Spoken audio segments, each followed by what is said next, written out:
Hello friends, welcome to my TET class. Friends, आज हम देखेंगे हिस्ट्री और हिस्ट्री में देखने वाले हैं भारत में नव जागरण। एक बार आपका सिलेबस भी देख लेते हैं। तो ये देखिए आपका सिलेबस है यहाँ पे जो अभी हम देखने वाले हैं वो है भारत में नव जागरण। इसके बाद है भारत में राष्ट्रवाद का उदय, स्वाधीनता आंदोलन, स्वतंत्रता प्राप्ति, भारत विभाजन और स्वतंत्र भारत की चुनौतियां। यानी कि 3-4 टॉपिक, यहाँ से तो 3 टॉपिक है लेकिन अंदर हम देखें तो हमको 3-4 टॉपिक और पढ़ने हैं। यहाँ से हमारा हिस्ट्री लगभग टोटल कंप्लीट हो जाएगा, जिसे हम बहुत जल्दी ही कवर कर लेंगे। तो अभी हम देखने वाले हैं भारत में नव जागरण। नव जागरण शब्द है क्या, पहले शब्द के अर्थ को देख लिए। समाज में जो पुरानी मान्यताएं और विचारधाराएं चली आ रही हैं, उन मान्यताओं उन विचारधाराओं को त्याग कर नई विचारधाराओं और नई मान्यताओं को स्वीकार करना ही जागरण कहलाता है। अब देखिए, आप देख रहे हैं कि जब तक जिस वक्त की ये बात चल रही है, लगभग 18वीं शताब्दी की, तब तक भारत पूरी तरह से अंग्रेजों के अधीन था। इनकी यूरोपीय शक्तियां पूरी तरह से भारत पे अपना शासन चला रही थी और ऐसे में एक नई विचारधाराओं को स्वीकार करना एक बहुत ही बड़ा चुनौती भरा कार्य था। तो यहाँ पे ये टॉपिक अपने आप में इसलिए इम्पोर्टेंट आ जाता है क्योंकि आपको यहाँ पे बहुत सारे समाज सुधारकों को पढ़ना है, उनके द्वारा कौन कौन से आंदोलन चलाए गए और कौन सी बुराइयों को समाप्त किया गया। इस तरह के प्रश्न आएंगे जिसे हम आगे देखेंगे। देखिए, कह रहा है कि 18वीं शताब्दी की बात है, जब यूरोपीय देश में उनमें हर तरह की एक नवीनता थी, चिंतन था, तर्क था और विज्ञान के प्रति उनका झुकाव था। और वहीं भारत को देखा जाए तो उसके जस्ट अपोजिट भारत को देखा जा रहा था, यानी कि एक गतिहीन, निष्प्राण, गरीब और गिरते हुए समाज के रूप में भारत को प्रस्तुत किया जा रहा था। तो ऐसे में लेकिन उस वक्त कुछ ऐसे परिपक्व व्यक्ति मौजूद थे जिन्होंने इन बुराइयों को त्यागने के लिए सोचा, जिसमें आपके राजा राम मोहन राय और सर सैयद अहमद खां प्रमुख थे। ये पश्चिमी विचारधाराओं से कुछ सीख कर अपने समाज में परिवर्तन लाना चाहते थे, यानी कि ये पश्चिमी सभ्यता के पक्षधर थे। वहीं पे एक दूसरा समाज था जो पश्चिमी सभ्यताओं का विरोध कर रहा था। उन्हें पश्चिमी सभ्यताएं रास नहीं आ रही थी, उन्हें अपने भारतीय समाज में जो परंपराएं मानते थे वही उनको सही लग रहा था। बस वो चाहते थे कि उन्हीं में थोड़ा बहुत परिवर्तन किया जाए और इसके परिणाम स्वरूप आर्य समाज की स्थापना हुई। रामकृष्ण मिशन व देवबंद आंदोलन इनके प्रमुख है। आगे दिया है कि अंग्रेजी पाश्चात्य विचार, तर्कवाद, विज्ञानवाद तथा मानवता से प्रभावित होकर भारतीयों ने अपने धर्म को सुधारने का प्रयास किया और बहुत सारे आंदोलन चलाए गए। धर्म को तर्क के तराजू पे तोला जाने का और जो चीजें अच्छी थी उन्हें स्वीकार किया, कुछ चीजें बुरी थी उन्हें अलग हटाया गया। तो यहाँ दिया है कि धार्मिक सुधार आंदोलन कौन से हैं। इन सभी के फलस्वरूप भारतीय समाज में कुछ धार्मिक और सामाजिक सुधार आंदोलन प्रारंभ हुए। इन आंदोलनों में भारतीय समाज न केवल रूप ही बदल दिया अपितु भारत में आधुनिकीकरण के महत्वपूर्ण योगदान दिया। कुछ परंपराएं, कुछ कुरीतियां ऐसी थी जो धर्म के आड़ में चल रही थी, जिसमें आपकी सती प्रथा, विधवाओं का पुनर्विवाह पर निषेध और देवदासी प्रथाएं थी, जिन्हें समाप्त करना बहुत जरूरी था। लेकिन ये कुरीतियां समाप्त कब होती हैं? जब धर्म में सुधार होता है, क्योंकि ये सारी कुरीतियां धर्म के आड़ में हो रही थी। अब देखिए, हम यहाँ पे देखते हैं, अब इन कुरीतियों को समाप्त करने वाले जो समाज सुधारक आए उनके योगदान को हम एक बार देख लेते हैं। और यहाँ पे देखिए, ये जो समाज सुधारक है यहीं से आपका प्रश्न बनेगा। इन समाज सुधारों में सबसे पहला नाम आता है राजा राम मोहन राय। इन्होंने, अब यहाँ से प्रश्न कैसा बनेगा, यहाँ से प्रश्न बनेगा कि ब्रह्म समाज की स्थापना किसने की? तो ब्रह्म समाज की स्थापना राजा राम मोहन राय ने की और 1828 में की थी।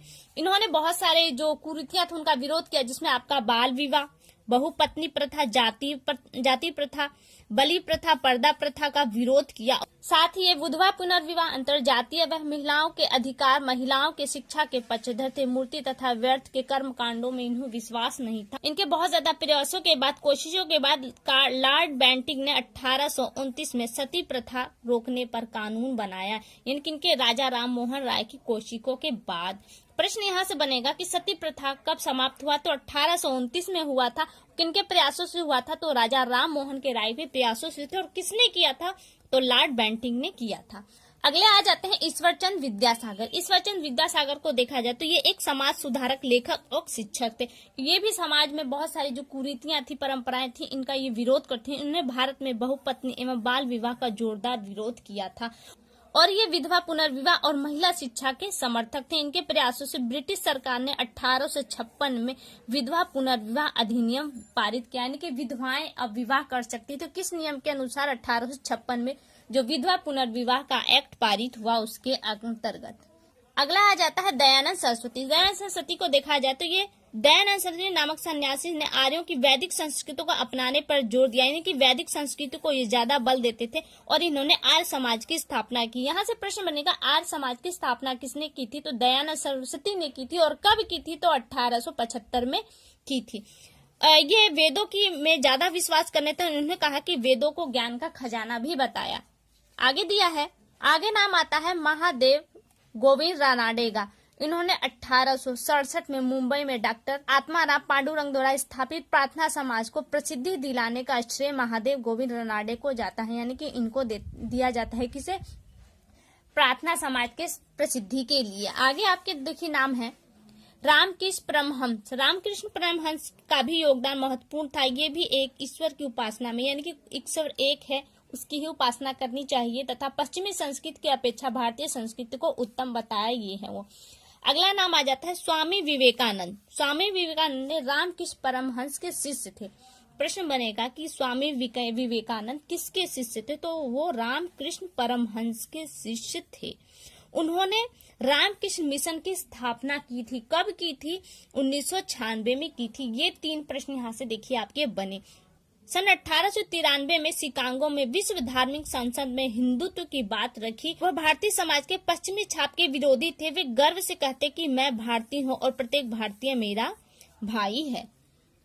अगला नाम आ जाता है मुस्लिम सुधारक में सर सैयद अहमद खां। बहुत ही इंपॉर्टेंट है। साइंटिफिक सोसाइटी यानी कि विज्ञान समिति की स्थापना किसने की थी? तो वो सर सैयद अहमद खां ने की थी। और कब की थी? तो 1864 में की थी। प्रश्न यहीं से यही बनेगा, साइंटिफिक सोसाइटी की स्थापना किसने की थी? तो सर सैयद अहमद खां ने की थी। इन्होंने मुसलमानों के लिए अंग्रेजी शिक्षा की वकालत की और पश्चिमी विज्ञान पढ़ने तथा आधुनिक विचारों को अपनाने की बात की थी। और साथ ही जो इस वक्त अभी भी मुस्लिम समाजों में जो अपनाए जा रहे हैं उन नियमों का उन्होंने विरोध किया, जिनमें आपका आ जाता है मुसलमानों में पर्दा प्रथा, बहुविवाह, आसान तलाक व्यवस्था के विरुद्ध थे, कि वो ये चीजें नहीं चाहते। तो उन्होंने मुसलमानों के लिए अलीगढ़ में एंग्लो ओरिएंटल विद्यालय खोला। मोस्ट इम्पोर्टेंट है। एंग्लो ओरिएंटल विश्वविद्यालय किसने खोला था? तो सर सैयद अहमद खां ने खोला था, जिसे आगे चलकर अलीगढ़ मुस्लिम विश्वविद्यालय के नाम से जाना गया। आगे देखिए पारसी सुधार आंदोलन, जिसमें आपके दादा भाई नौरोजी ने पारसियों में सामाजिक बुराइयां तथा धार्मिक अंधविश्वासों को दूर किया। उन्होंने पारसी समुदाय को आधुनिक भारतीय समाज के अनुरूप बताने का प्रयास किया था। फिर दलित सजातियों में सुधार के लिए ज्योतिबा फुले बाई को जाना जाता है, जिसमें उन्होंने छुआछूत और जाति का विरोध किया था। और यही इनकी पत्नी आ जाती है सावित्री फुले, जिन्होंने महिलाओं के बालिकाओं के प्रथम विद्यालय की शुरुआत की। उन्होंने महिलाओं से संबंधित बहुत सारे कार्य किए उनके विकास के लिए। आगे नाम आ जाता है एनी बेसेंट का।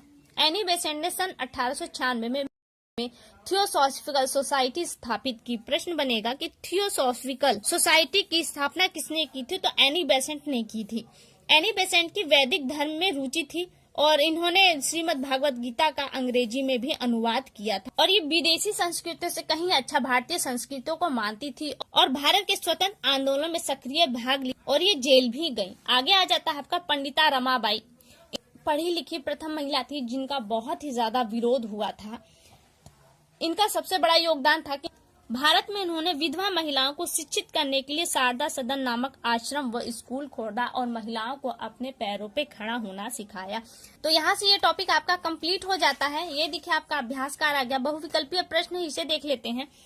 पहला है कि ब्रह्म समाज की स्थापना की। ब्रह्म समाज की स्थापना किसने की थी? तो राजा राम मोहन राय ने की थी। वहीं आर्य समाज की स्थापना की बात करें तो किसने की थी? दयानंद सरस्वती ने की थी। आगे दूसरा प्रश्न है कि लॉर्ड बेंटिंक ने सती प्रथा रोकने का कानून बनाया था। तो कब बनाया था? 1829 में बनाया था। और किसके कोशिशों से बनाया था? तो राजा राम मोहन राय की कोशिशों से। तो फ्रेंड्स यहाँ देखिए आपके टॉपिक कंप्लीट हुए। अगली वीडियो में आपसे फिर मुलाकात होगी। तब तक के लिए नमस्कार।